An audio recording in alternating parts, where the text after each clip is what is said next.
জয় গুৰু শংকৰ সৰ্বগুণাকৰ যাকেৰি নাহি কেও পাম তোহাৰি চৰণ ৰেণু শত কোটি বাৰে কহ কৰো প্ৰণাম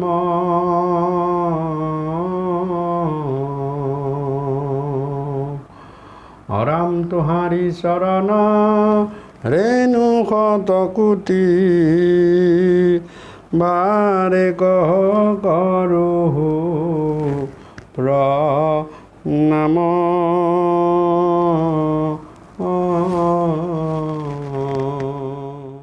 হিৰাম নিগদতি শুক শুনায় অনন্তৰে পৰীক্ষিত নিপহবৰ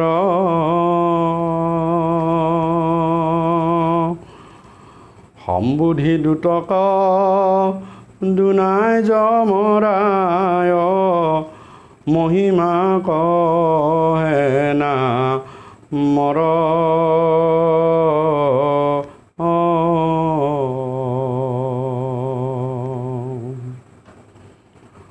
ৰাম পৰম দুৰ্লভ মাধৱৰ নাম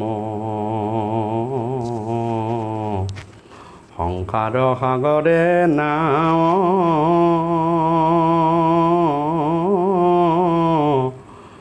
তিনিও লোকত নাহি হেন জন জানিবে আৰ প্ৰভাৱ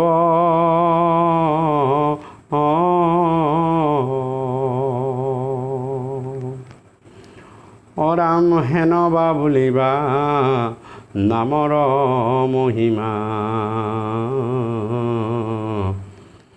যদি জানন্তাও নাই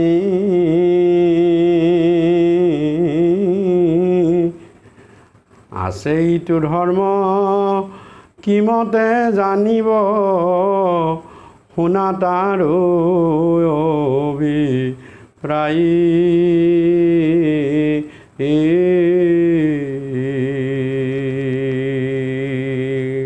হে মোৰ সেৱাস্থলীৰ বাপ বান্ধৱাই মাতৃ সমস্ত জয় জয়তে মোৰ দয়ালু কৃপালু গুৰুজনাৰ দুখা নিচি চৰণ স্মৰণ কৰি বন্দন কৰি সেৱন কৰি আজি এই পবিত্ৰখন পবিত্ৰবাৰ পবিত্ৰ স্থানত শ্ৰীমদ ভাগৱত ৰসামৃত কথা ইয়াতে পাঠ বিশ্লেষণ আৰু আলোচনাৰ যি ধাৰাবাহিক অনুষ্ঠান সেই ধাৰাবাহিক অনুষ্ঠানলৈ আপোনাক সাদৰে প্ৰণাম জনাইছোঁ আৰু আজিৰ এই অনুষ্ঠানত আমি আহি অজামিল উপাখ্যানৰ 15 নম্বৰ খণ্ডটিত আমি উপনীত হৈছোঁহি আৰু এই 15 নম্বৰ খণ্ডটিত আমি যমৰ দ্বাৰা নামৰ মহিমা কথন অধ্যায়টি আমি পাঠ কৰিবলৈ লৈছোঁ। যম ৰজাই নিজৰ তিনিজনক এই হৰিনামৰ মহিমাৰ কথা ক'বলৈ আৰম্ভ কৰিছে আৰু হৰিনামৰ মহিমাৰ কথা আৰম্ভ কৰাৰ আগতেই মহামুনি শুকে এই কথা ৰজা পৰীক্ষিতক কৈ আছে যে হে ৰজা পৰীক্ষিত এই হৰিনামৰ মহিমা অদ্ভুত আৰু এই হৰিনামৰ মহিমাই যমে তেওঁৰ তিনিজন দূতক ক'বলৈ আৰম্ভ কৰিছে। এই কথাখিনি বৰ্ণনা দিয়াৰ মাজেৰে পৰীক্ষিতক শুক মহামুনিয়ে জনাইছে আৰু মোৰ দয়ালু কৃপালু গুৰুজনাই সেই কথাকেই শ্ৰীমদ ভাগৱতত সন্নিৱিষ্ট কৰি আমালৈ সবিশেষভাৱে সুন্দৰভাৱে আমাৰ প্ৰাণৰ ভাষাত আমাক জনাইছে আৰু সেই সৌভাগ্যকে আমাৰ হোৱা বুলি আমি গুৰুৰ কৃপা বুলি আমি ধৰি লৈছোঁ আৰু তাত যমে দূতসকলক কৈছে যে এই পৰম দুৰ্লভ মাধৱৰ নাম ইয়াক সততে পোৱা নাযায় আৰু ইয়াক এনেকুৱা যে ইয়াক পাবলৈ হ'লে বহুত কষ্ট কৰিব লাগে, বহুত সৌভাগ্যৰ বলতহে হৰিনাম পোৱা যায় আৰু ইয়াৰ প্ৰভাৱ, ইয়াৰ মহিমা জনাটো আৰু দুৰূহ আৰু অত্যন্ত কঠিন। এই তিনিও লোকত হৰিনামৰ মহিমা জনা মাত্ৰ কেইজনমানহে বৈষ্ণৱ ভকত আছে। বাকী আন সাধাৰণৰে আন জীৱই এই হৰিনামৰ মহিমা নেজানে আৰু সেইকাৰণে এই হৰিনামৰ মহিমা কথাত মই তোমালোকক কওঁ আৰু তোমালোকে মোক এইটো সুধিব পাৰা যে যদি হৰিনামৰ মহিমাৰ কথা কোনো জীৱই গম নাপায়, কোনো নৰে মনুষ্য সাধাৰণ মনুষ্যই গম নাপায়, তেতিয়া এই যে হৰিনাম মহাধৰ্ম আছে এই কথাটো তেওঁলোকে কেনেদৰে জানিব?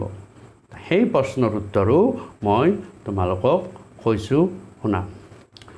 ও ৰামদেৱৰ নিমিত্তে নামক পূৰ্বত গুপুত কৰিয়া থৈল, পদ্মৰ কল্পত ব্ৰহ্মায়াৰাধন্তে নাৰায়ণে তান্ত কৈল,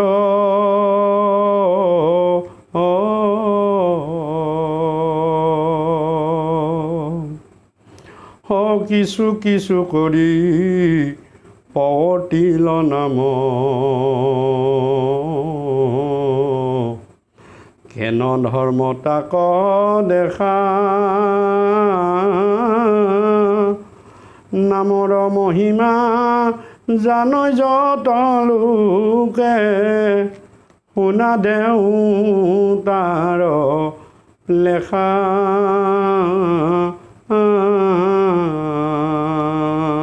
যে ব্ৰহ্মকল্পতটো ব্ৰহ্মাই একো গমেই নাপালে নামৰ মহিমা, কিন্তু তাৰো আগত আদি সত্য যুগত কি কৰিছিল, এই হৰিনামৰ প্ৰভাৱ আছিল। আদি সত্য যুগত এই হৰিনামে সকলো জীৱকে তৰাবৰ পৰাৰ ক্ষমতা আছিল। আদি সত্য যুগে হৰিনাম আছিলে মাত্ৰ হৰিনাম, আদি সত্য যুগত মাত্ৰ শুদ্ধভাৱে হৰিনামহে আছিল। আৰু তাৰপিছত দেৱতাসকলৰ অনুৰোধত, দেৱতাসকলে সেৱা পূজা ভাগ নোপোৱাৰ অনুৰোধত, সৰ্বকালে সাৰ্বজনিক স্বাৰ্থৰ খাতিৰত এই হৰিনাম আদি সত্য যুগৰ হৰিনাম ঢাকনি, নাম ঢাকনি মাৰি দিলে। আৰু এই নাম ঢাকনি কলিযুগত আহি মোৰ দয়ালু কৃপালু গুৰুজনাই এই নাম ঢাকনি গুচাই দিলে। তাকে মহাপুৰুষ গুৰু মাধৱদেৱে তেওঁৰ ঘোষাত লিখিছে, ও পৰম মূল ৰত্ন, ও হৰিৰ নামৰ পেৰা, অতি গুপ্ত স্বৰূপে আছিলা, লোকত কৃপায়ে হৰি, ও শংকৰ স্বৰূপে আখিয়ে, অমুদ ভাগি সমস্তকে দিলা। আৰু মোৰ দয়ালু কৃপালু গুৰুজনাই কীৰ্তনত লিখিছে, ও সত্য যুগে প্ৰথমত, ও ব্ৰহ্মায়াদি দেৱ যতয়ে, ও হৰি নাম কৰিলা গুপুত, ও অগিনু দয়াময় হৰি ও নাম কবে কত কৰিয়ে অকলি পাপ কৰাইলা লুপুত। গতিকে এই নাম ধৰ্ম যদিও সত্য যুগত ধ্যান, ত্ৰেতা যুগত যজ্ঞ, দ্বাপৰ যুগত পূজা আৰু কলিত শৰীৰ কীৰ্তন বিনাই আৱৰ নাহিকে দুজা। ইয়াতে প্ৰতিটো যুগতেই কিন্তু হৰিনাম আছিলে, কিন্তু দুটা অৱস্থা, এটা হৈছে মুখ্য, এটা হৈছে গৌণ। সত্য যুগত কি আছিলে যে সত্য যুগে ধ্যানটো তেতিয়া মুখ্য আছিলে, কিন্তু হৰিনাম লগত আছিলে গৌণ হিচাপে। অৰ্থাৎ হৰিনাম যে ধ্যান কৰিলেও হৰিনামৰ প্ৰয়োজন আছে, ধ্যান কৰিবলৈও হৰিনাম লগত ৰাখিবই লাগিব। সত্য যুগৰ পিছত ত্ৰেতা যুগ আহিল। ত্ৰেতা যুগত যজ্ঞ কৰিলেও তাৰ লগত গৌণ হিচাপে থকা নাম লগত লাগিবই। তাৰমানে যজ্ঞৰ সৈতে গৌণ হিচাপে থকা নাম লগত লাগিব, তেতিয়াহে যজ্ঞ সফল হ'ব, তেতিয়াহে ধ্যান সফল হ'ব। আৰু দ্বাপৰ যুগত পূজা হ'লেও তাৰ লগত নাম লাগিবই। যদি নাম নাথাকে সেই পূজা সেই যুগতো সফল নহয়। তাৰমানে গৌণ হিচাপে হ'লেও প্ৰতিটো যুগতে নামৰ প্ৰভাৱ কোনেও অস্বীকাৰ কৰিব নোৱাৰে। আৰু যিখিনি চতুৰ বুদ্ধিমন্ত সেৱক ভকত আছিলে তেওঁলোকে সেই যুগতেই নামৰ জৰিয়তেহে তেওঁলোক তৰিব পাৰিলে। গতিকে নাম আৰু কলিযুগত অকল নামেই, ইয়াৰ লগত আৰু বেলেগ কোনো বস্তু নাই। সেইকাৰণে মহাপুৰুষ গুৰুজনাই তাত দুজা শব্দটো লিখিছে। তাৰমানে তাত আকৌ কোনো ধৰণৰ বেলেগ যে আকৌ সত্য যুগত যেনেকৈ ধ্যান আছিলে, ত্ৰেতা যুগত যেনেকৈ যজ্ঞ আছিলে আৰু দ্বাপৰ যুগত যেনেকৈ পূজা আছিলে, ঠিক তেনেদৰে কলিযুগত কিন্তু আৰু 2 নম্বৰ আনুষাংগিক একো নাই। সকলো শুদ্ধ হৰিনাম, কেৱল হৰিনামেৰে কলিযুগত এই ভৱসংসাৰৰ পৰা জীৱবিলাক সহজে তৰিব পাৰে।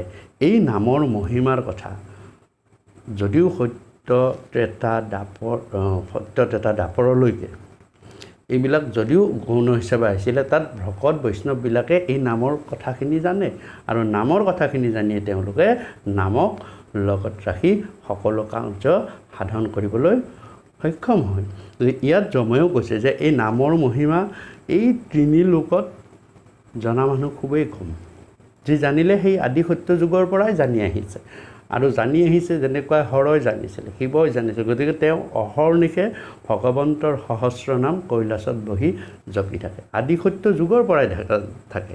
ব্ৰহ্মাই থাকে তপ কৰি ভগৱন্তৰ নাম জপি থাকে। গতিকে এনেকুৱা গতিকে যমেও কৈছে যে কেইজন মানুহে এই নামৰ প্ৰভাৱ জানে, আৰু যি জানে সি আদি সত্য যুগৰ পৰা নাম লগত ৰাখিছে আৰু সেই নামে তেওঁলোকক সুৰক্ষিত কৰি ৰাখিছে। সেই নাম জনা, নামৰ প্ৰভাৱ জনা, নামৰ মহিমা জনা 12জন যি ভগৱন্ত বিষ্ণুৰ ভকত বৈষ্ণৱ আছে তেওঁলোকৰ নাম মই কৈ দিছোঁ শুনা। দূতসকল, এইবুলি দূতসকলক কি কৰিছে যে যমে সেই 12জন বৈষ্ণৱৰ নাম উল্লেখ কৰিছে। হৰাম ব্ৰহ্মা মহেশ্বৰ প্ৰহ্লাদ নাৰদ কপিল কুমাৰ মুনি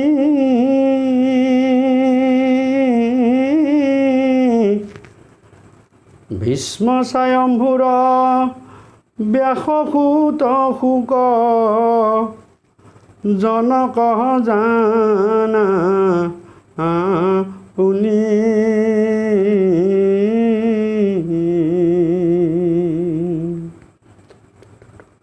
হৰাম দৈত্য দূৰ বলি মই যমৰাই মোৰ কিনো ভাগ্য হৃদয়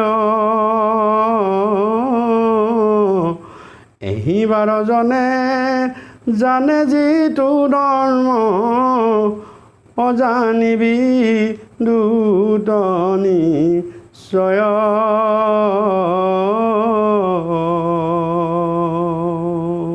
যে ব্ৰহ্মা শিৱ মহেশ্বৰ প্ৰহ্লাদ নাৰদ কপিল কুমাৰ ভীষ্ম তাৰপিছত স্বয়ম্ভু মনু ব্যাস আৰু ব্যাসসুত শুক জনক আৰু বলি যম এই 12 জন অৰ্থাৎ মই যমৰাই অৰ্থাৎ যমে কৈছে যে মই মানে শব্দটোত ইয়াতে যমৰাই আহিব মই যমৰাই এই 12 জন আৰু এই 12 জন আমি বৈষ্ণৱে এই নামৰ মাহাত্ম্য জানো নামৰ মহিমাৰ কথা জানো কিন্তু এই আমি পৰম সৌভাগ্যৱান যি মহিমাৰ কথা আমি জানো সেই নামৰ বিষয়ে ৰহস্যৰ বিষয়ে মই কিছু কথা তোমালোকক কওঁ হৰাম কোটি শত তীৰ্থ ব্ৰতটো কৰিয়া নামেহে পবিত্ৰ কৰে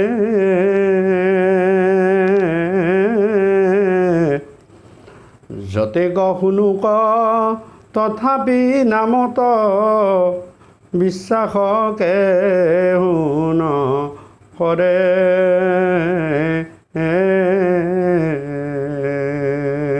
যে কোটি কোটি তীৰ্থ কৰক কোটি কোটি কঠোৰ ব্ৰত কৰক কোটি কোটি সাধনা কৰক যজ্ঞ কৰক কিন্তু মনত ৰাখিবা সকলোকে নামেহে সুসাংগ অৰ্থাৎ নামেহে পবিত্ৰ কৰিব পাৰে নাম বিনে পবিত্ৰতা কোনো নাই কিন্তু এই নামৰ মহিমাৰ কথা যিমান জানিলেও মানুহে বিশ্বাস কৰিবলৈ টান পায় যে এটা নামে এটা নামৰে ইমান মহিমানে তোমালোকে এতিয়া বিশ্বাস কৰা নাই তোমালোকৰ মনতে এতিয়া বিশ্বাস হোৱা নাই এবাৰ অজামিলে পুত্ৰ নাম ধৰি হ'লেও ল'লে সেই অজামিলে নাৰায়ণ নাম লওঁতে বৈকুণ্ঠ পালে তোমালোকৰেই বিশ্বাস যেনেদৰে হোৱা নাই সেনেদৰে সাধাৰণ মনুষ্যও নামৰ এনেকুৱা মহিমা শক্তি প্ৰভাৱৰ কথা জানিলেও তেওঁলোকৰ মনত বিশ্বাস নহয় হৰাম নামৰ মহিমা জানিল মাত্ৰকে সংসাৰৰ হৈ পাৰ দুৰ্লভ মুকুতি বৈকুণ্ঠে ভুকুতি হয় প্ৰয়াসে মিলৈ তাৰ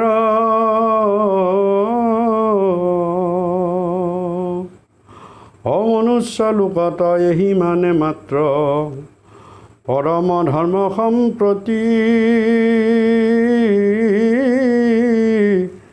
শ্ৰৱণ কীৰ্তন কৰিয়া নামক কৃষ্ণত কৰে ভকতি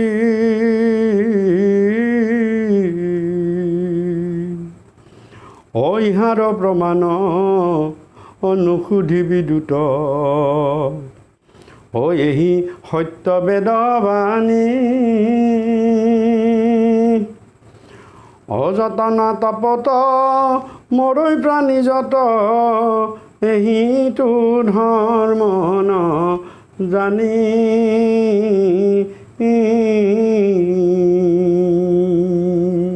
যে নামৰ মহিমা যদি কিবাকৈ জানিবলৈ পাৰিলে তেওঁ কিবা গুৰুৰ কৃপাত হওক ভগৱন্তৰ কৃপাত হওক ভকতৰ কৃপাত হওক যদি নামৰ মহিমা জানিব পাৰিলে জানিবা তেওঁ সংসাৰ পাৰ হোৱাটো নিশ্চিত তেওঁ সংসাৰ সাগৰ সহজে এই নামৰ দ্বাৰা তেওঁ পাৰ হ'ব এই নামৰ সহায়ত তেওঁ ভগৱন্তৰ দুখানি অভয় শ্ৰীচৰণত তেওঁ নিশ্চয় আশ্ৰয় পাব। এইটো কথা দূতসকল তোমালোকে নিশ্চয়কৈ জানিবা।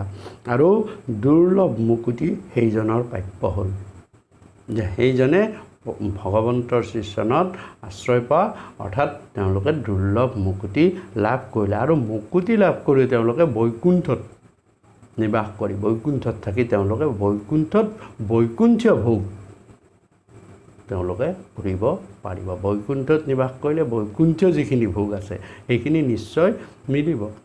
অৰ্থাৎ কোৱাই হয় যে বিনা গুৰু শৰণে ভকুতি মুকুতি ৰকতি গবহু নেহি। গতিকে বিনা গুৰুত শৰণ ল'লে তাত যিটো ভকুতি মানে ভোগ, আৰু ৰতি কৃষ্ণত ৰতি আৰু মুকুতি, এই তিনিটা বস্তু গুৰুত শৰণ ল'লে এই তিনিটা বস্তু পোৱা যায়। ইয়াতো তাকে কৈছে যে বৈকুণ্ঠে ভকুতি, অৰ্থাৎ বৈকুণ্ঠত থাকি তুমি ভোগ কৰি থাকিব পাৰিবা। বৈকুণ্ঠত থাকিও তুমি কৃষ্ণ নাম সহিত, কৃষ্ণ গুণ নাম সহিত পৰম আনন্দ চিত্তে পৰম সুখ ভোগ কৰি থাকিব পাৰিবা, যি সুখৰ অৱক্ষয় নাই, যি সুখৰ স্খলন নাই। আৰু মনুষ্য লোকত এহি মানে মাত্ৰ পৰম ধৰ্ম সম্পন্ন। মনুষ্য লোকতে এই ধৰ্মই শ্ৰেষ্ঠ ধৰ্ম, আৰু এই শ্ৰেষ্ঠ ধৰ্মকে সাধন কৰি কলিযুগত কি কৰিব পাৰে, জীৱই অৰ্থাৎ বিশেষতঃ মনুষ্যই এই সংসাৰ সাগৰ তৰি যাব পাৰে। মোৰ দুখৰ পৰা সেই মনুষ্য মুক্ত হৈ যাব পাৰে। জামিল হোৱাৰ দৰে তেওঁ বহুত পাপ কৰিলেও সেই নামৰ প্ৰভাৱত তেওঁ মোৰ দুখৰ পৰা মুক্ত হৈ গ'ল। গতিকে ইয়াৰ প্ৰমাণ আৰু তোমালোকে মোক সুধিবই নালাগে। তোমালোকে অজামিলৰ জীৱনৰ ক্ষেত্ৰতে দেখিলা, এক নাৰায়ণ নামে তেওঁক কেনেদৰে মোৰ সকলো দুখৰ পৰা মুক্ত কৰি পেলালে। মোৰ ইয়ালৈ নাহি তেওঁ অজামিল বৈকুণ্ঠলৈ গমন কৰিলে। অ ৰাম সাক্ষাতে দেখিলি দিজয় অজামিল, পৰম পাপী প্ৰখ্যাত নাৰায়ণ নাম উচ্চৰি মৰন্তে, মৃত্যুৰো এৰাইল হাত। দেশ দেশ দূত হৰিৰ নামৰ, অচিন্ত জ্ঞান প্ৰভাৱ,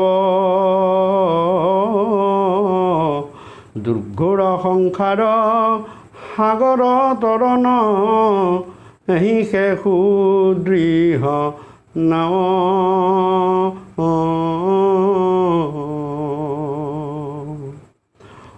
নাম এৰিয়ান মোতে মুখ চাও,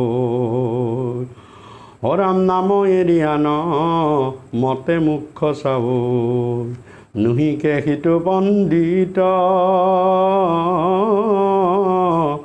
জানিবা মূৰ্খটো অধিক সেহিষে, তাহাৰ মত খণ্ডিত। কলিযুগত হৰিনামৰ ব্যতিৰেকে আন ভাগে মুখ্য বিচাৰি যোৱাটোতকৈ মুখ্য আৰু নাই। গতিকে জানিবা কলিযুগত একমাত্ৰ হৰিনামেহে মুখ্য, অৰ্থাৎ মুক্তি দিব পাৰে, অৰ্থাৎ এই মোহ ক্ষয় কৰিব পাৰে। বেলেগ আৰু কোনো বস্তুৱেই মোহ ক্ষয় কৰিব নোৱাৰে। একেবাৰে বিশেষতঃ মনুষ্যই একদম শেষ সময়লৈকে সেই মোহত বন্দী হৈ থাকে। শৰীৰৰ মোহ, সম্বন্ধৰ মোহ, সংসাৰৰ মোহ, সা সম্পদৰ মোহ, এইবিলাকক মনুষ্যক কি কৰে, বেৰি ৰাখে। আৰু সেই মোহত পৰিয়েই মনুষ্যই কি কৰে, কক বকাই নৰক যন্ত্ৰণা ভোগী হ'লেও সেই ধৰাধামত থাকিব বিচাৰে। কিন্তু একমাত্ৰ হৰিনামক আশ্ৰয় কৰিলে তেওঁৰ মোহ খণ্ডন হৈ গুচি যায়। ৰাম আশ্চৰ্য আশ্চৰ্য ভাৰতৰ নৰে, কিনো মন্দ কৰ্ম কৰে, হৰিহেন নাম আচন্তু তথাপি, যাতনা তাপত মৰে। এইটো বৰ আচৰিত কথা যে কলিযুগত মিলিলে, তাৰ ভিতৰত ভাৰতবৰ্ষত পাৰিলে দুটা আহিলেই, 3 নম্বৰটো নৰদে। তিনিটা আহিল। তো বাকী থাকিলে হৰিনাম। তুমি যদি হৰিনাম লোৱা তেতিয়া তুমি এই সংসাৰ সুখেৰে তৰি যাব পাৰিবা।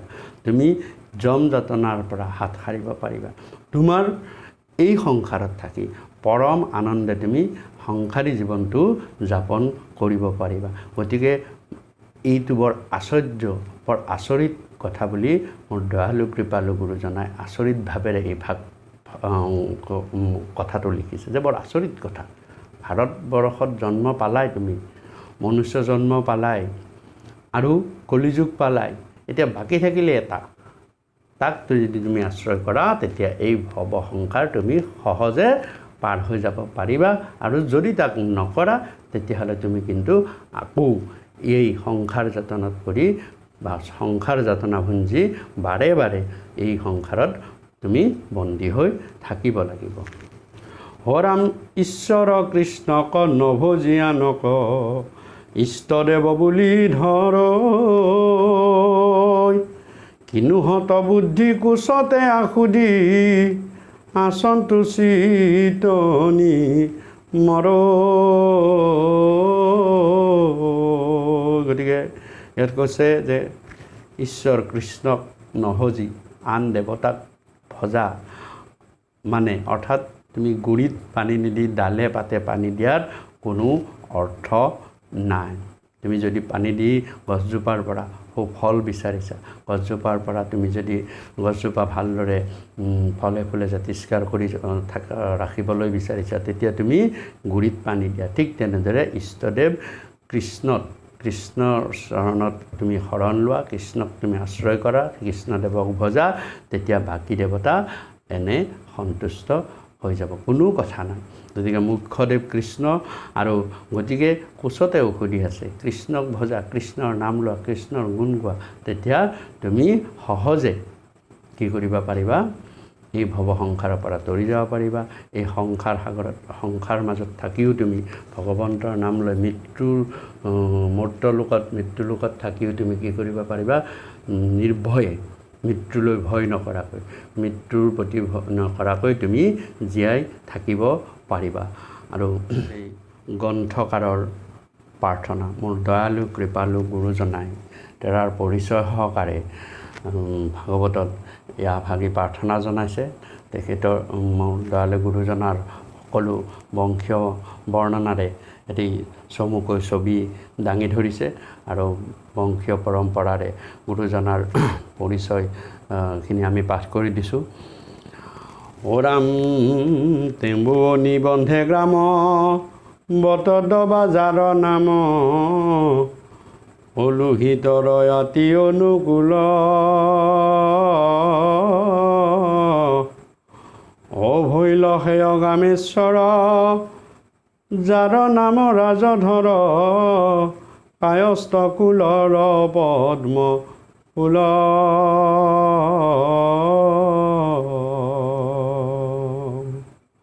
সতানে সুত সূৰ্যবৰ, মহাবৰা যশধৰ, দেৱদ্বিজ আৰাধনে নিষ্ঠ, যাৰ যশয়ে ভোজলৈ, জয়ন্ত মাধৱ দলৈ, দুই ভাই যাহাৰ কনিষ্ঠ,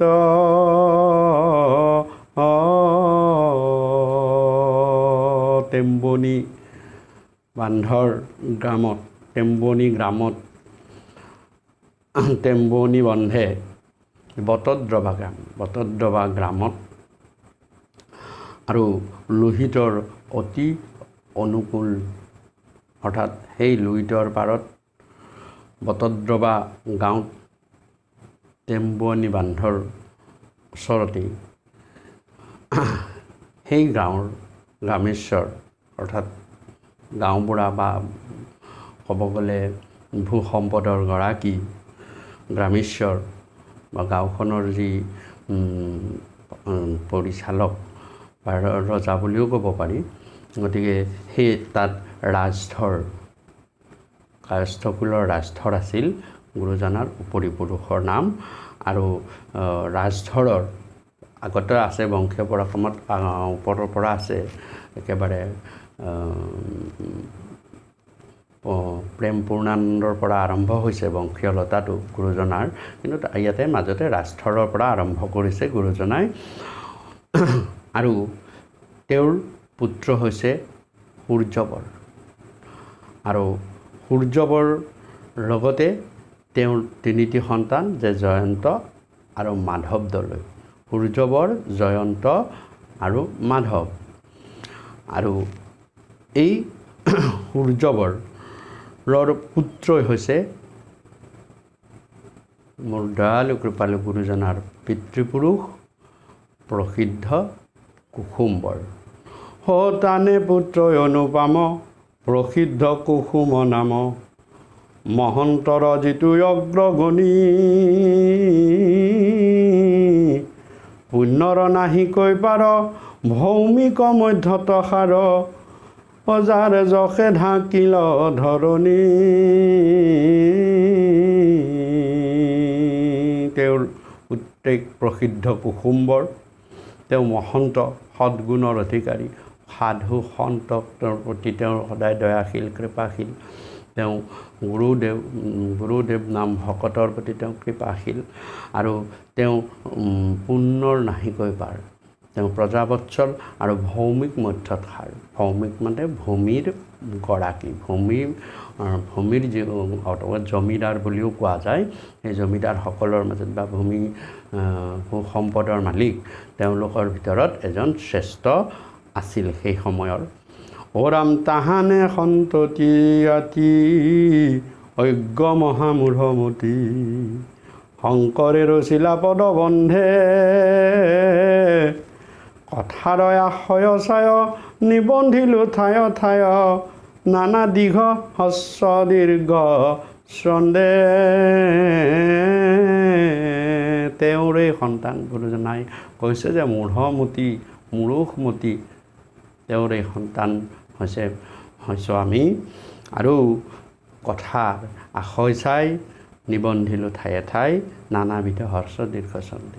যে য'ত যিটো লাগে, যিটো কথাৰ প্ৰয়োজন আছে সেইখিনি ৰাখি, যিটো কথা নিষ্প্ৰয়োজন সেইখিনি বাদ দি হস্য দীৰ্ঘ কৰি পঢ়া টুটা কৰি আমি এই কথাখিনি মই মূঢ়মতী, অৰ্থাৎ গুৰুজনে নিজকেই মূঢ়মতী বুলি কৈ এই কথা বৰ্ণনা কৰিছে।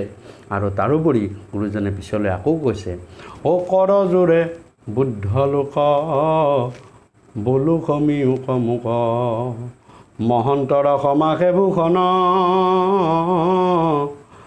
হৰামাখি বেতিকা কচায়, যেবে দেখা কথা নাই তেবে দিবা পদ তদূষণ।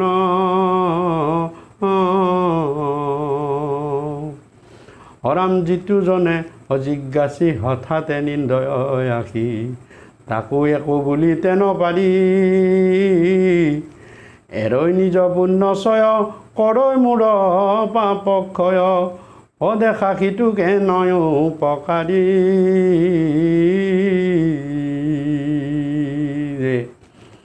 জ্ঞানীসকলক, পণ্ডিত প্ৰবৰসকলক কৰজোৰ কৰি মোৰ দয়ালু কৃপালু গুৰুজনাই কৈছে যে মোৰ যদি ক'ৰবাত ভুল হৈছে, ক'ৰবাত যদি বঢ়া টুটা হওঁতে যদি ক'ৰবাত আন কিবা ত্ৰুটি হৈছে, সেইখিনিও সেই জ্ঞানীসকল, সেই পৰম পণ্ডিতসকল, এই কৃষ্ণ কথা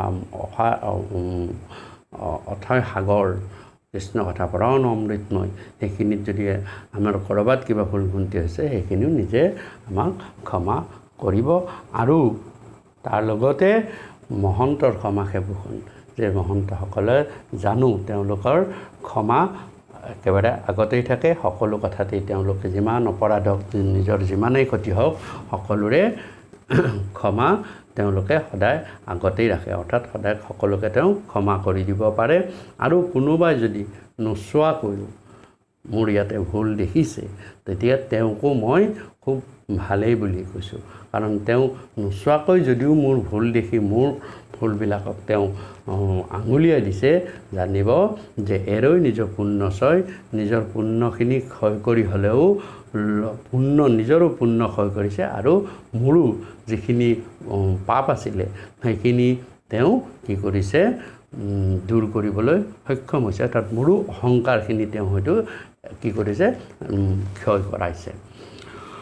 হৰাম তাকো নেখে মিলিও যেবে, মুক্ত পৰে আছে তেবে, আৰু কোনো কৃতজ্ঞ সাক্ষাৎ,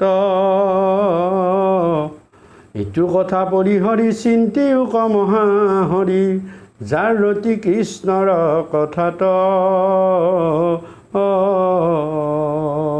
যে যিজনে মোক কোনো শাস্ত্ৰ নোচোৱাকৈ, কোনো ধৰণৰ কথা নজনাকৈ মোক দুখ দিছে, সেইজনকো মই ক্ষমা কৰিব পাৰিব লাগিব। কাৰণ যদি মই ক্ষমা কৰিব নোৱাৰোঁ, মোতকৈ আৰু অহংকাৰী কোনো নাই। গতিকে মোক নিন্দা কৰাজনকো মই ক্ষমা কৰিব লাগিব, আৰু তেওঁক মই ক্ষমা কৰিলেহে মোৰ অহংকাৰ দূৰ হ'ব। গতিকে এই সকলো কথা থাকি কৃষ্ণৰ কথাত মন দিয়ক, আৰু কৃষ্ণৰ কথাত মন দিলে সকলোখিনি দুখ দুৰ্গতি প্ৰভু ভগৱন্তই দূৰ কৰিব। হৰাম কৃষ্ণ কথা বিনে আৰু নাহি কেনি শাস্ত্ৰৰ সাৰ, চাৰি বেদে আকে কৈ মাত্ৰ, একচিত্তে যিটো নৰে শ্ৰৱণ কীৰ্তনে কৰ, শিশি মহামুকুতিৰ পাত্ৰ।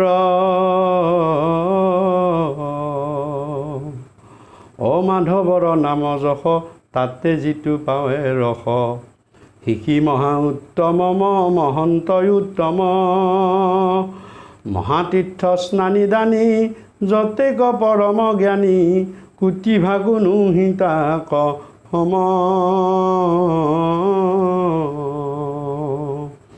হৰি হৰি উচ্চৰন্তে, যাৰ নয়নৰ হন্তে, জৰে নিৰ শৰীৰ পুলক, হইল সংসাৰৰ পাৰ, মৰিবে নালাগে তাৰ, জীৱন্ততে পাইলে কৃষ্ণক। এই সংসাৰত থাকি, এই সংসাৰ ধৰ্ম পালন কৰি থাকি, এই সকলো সমাজ সম্বন্ধৰ মাজত থাকি, এই সমাজৰ মাজত থাকি কৃষ্ণক পোৱাৰ এটা উত্তম উদাহৰণ গুৰুজনে আমাক ইয়াতে উল্লেখ কৰিছে। যে যিজনে হৰিৰ কথাত হৰিৰ ভকতি, প্ৰেম ভকতি ৰসত নিমগ্ন হৈ যায়, হৰিৰ কথাত, হৰিৰ প্ৰেমত, হৰিৰ চিন্তনত, হৰিৰ গুণ নাম মহিমাত নিমগ্ন হৈ যায়, আৰু নিমগ্ন হৈ যোৱাৰ লগে লগে তেওঁৰ কি হয়, যে যাৰ চকুৰ পৰা লোতক অৰ্থাৎ চকু পানী ববলৈ ধৰে, শৰীৰ ৰোমাঞ্চিত হৈ উঠে, চকুৰে পানী ববলৈ ধৰে, গাৰ নোম শিহৰি উঠে। গতিকে জানিবা তেওঁ আৰু মৰিব নালাগে। তেওঁ এই সংসাৰৰ মাজত থাকিয়েই, সম্বন্ধৰ মাজত থাকিয়েই আৰু সমাজৰ মাজত থাকিয়েই তেওঁ কি হ'ল, জীৱনতে মুক্তিপ্ৰাপ্ত হৈ আছে। তেওঁ জীৱনতে মুক্ত হৈ আছে। তেওঁক ভগৱন্ত পুৰুষে এই ভাগ তেওঁৰ হৃদয়ত স্থাপনা হৈছে, আৰু তেওঁক সমস্তখিনি কাৰ্য কৰাই ফুৰিছে। অৰ্থাৎ সকলো ইন্দ্ৰিয়ই তেওঁৰ কি হৈছে, হৰিময়, কৃষ্ণময় হৈ পৰিছে। গতিকে কৃষ্ণ কথাত তেওঁৰ হৃদয় বিগলিত হৈছে, আৰু কৃষ্ণ প্ৰেম ৰসত তেওঁৰ হৃদয় নিমজ্জিত হৈছে, আৰু তেওঁৰ কৃষ্ণ প্ৰেম ৰসৰ কথা, কৃষ্ণ ভাৱৰ কথা তেওঁৰ চকুৰে প্ৰকাশ হৈছে, তেওঁৰ শৰীৰেৰে প্ৰকাশ হৈছে। শৰীৰেৰে যেতিয়া প্ৰকাশ হৈছে, তেওঁ জীৱনতে মুক্তিপ্ৰাপ্ত হৈ গৈছে। হেন জানি সভাসদ, চিন্তিও কৃষ্ণৰ পদ, কৰা কৃষ্ণ চৰিত্ৰ কীৰ্তন, মহাকাল সৰ্পগিলে, যাব জীৱ একে তিলে, মিলৈ নতু দুৰ্ঘুৰম ৰণ।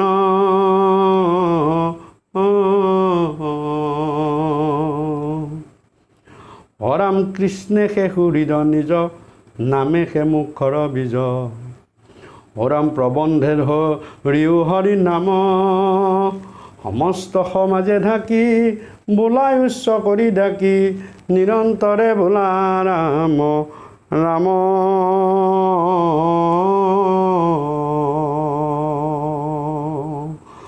হৰাম সমস্ত সমাজে ঢাকি, বোলাই উচ্চ কৰি ডাকি নিৰন্তৰে বোলা ৰাম ৰাম। মোৰ দয়ালু কৃপালু গুৰুজনাই এইদৰেই গ্ৰন্থকাৰৰ পৰিচয়ো প্ৰাৰ্থনা ষষ্ঠ স্কন্ধত এইদৰে ছবি সহিত এটি পেলাইছে। আৰু সেই সেৱাস্থলী বা বান্ধৱাই মাতৃ সমস্ত আমাৰ অজামিল উপাখ্যানৰ 15 নম্বৰ খণ্ডটি আজি ইমানতে আমি সমাপন কৰিলোঁ। আমাৰ এই সমস্তখিনি কাৰ্যত ক'ৰবাত ভুল ভ্ৰান্তি দোষ অপৰাধ হস্ৰ দীৰ্ঘ বঢ়া দুটা যদি হৈছে, সেইখিনি মোৰ গুৰুজনাৰ বাক্য বচনেৰেই আপোনাৰ সবৰ শ্ৰীচৰণত মহন্তৰ ক্ষমাসে ভূষণ বুলি আপোনাৰ সবৰ শ্ৰীচৰণত ধৰি আমি ক্ষমা ভিক্ষা মাগিছোঁ। আপোনাৰ সবে আমাক ক্ষমা কৰি দিব আৰু অদূৰ ভৱিষ্যতে এইদৰে প্ৰভু ভগৱন্তৰ নাম সহিত গুৰু ধৰ্ম প্ৰচাৰ প্ৰসাৰ কৰিবলৈ মনতে যাতে ভক্তি আৰু দেহত শক্তি পাওঁ, আপোনালোকৰ সৎসংগ পাওঁ, তাৰ সেৱাৰ নিবেদন জনাই আজি এই 15 নম্বৰ আমাৰ অজামিল উপাখ্যানৰ যমদূত সংবাদ আখ্যানটিৰ ইমানতে এটি পেলাইছোঁ। আমাৰ পিছত ইয়াৰ পিছৰ খণ্ডটিত যমদূতৰ কথোপকথন হৰিনামৰ মাহাত্ম্যৰ কথনৰে আৰম্ভ হ'ব। আজিলৈ ইমানতে এই খণ্ডটিৰ সমাপন বুলিলোঁ। কৃষ্ণ কৃষ্ণ কৃষ্ণ। ৰাম কৃষ্ণৰ চৰিত পৰময় অমৃত, আতপৰে নাহি আন। কোটি কোটি যজ্ঞ জপতি থদান, ৰেণু কোনো হে সমান।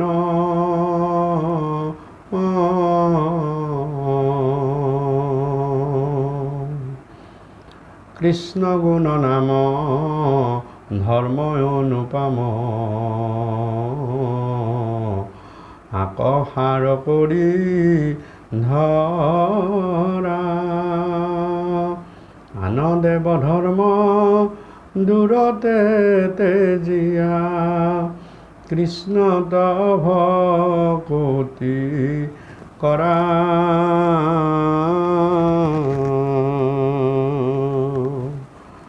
উহি তত্ত্ব জানি চিন্তা চক্ৰ পানী, অনাদৰিয়ান কাম। কৃষ্ণৰ কিংকৰে ৰচিলা শংকৰে, ডাকি বোলা ৰাম ৰাম।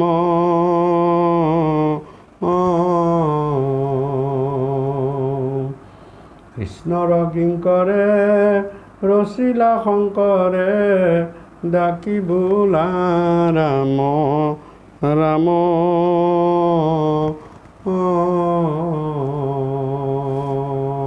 ৰাম ৰাম ৰাম ৰাম। হৰণ শ্ৰীমন্ত শংকৰ হৰি ভকতৰ,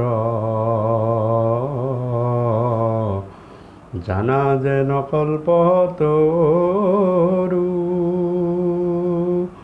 তাহান্ত বিনাই নাহি নাহি নাহি, আমাৰ পৰম গুৰু।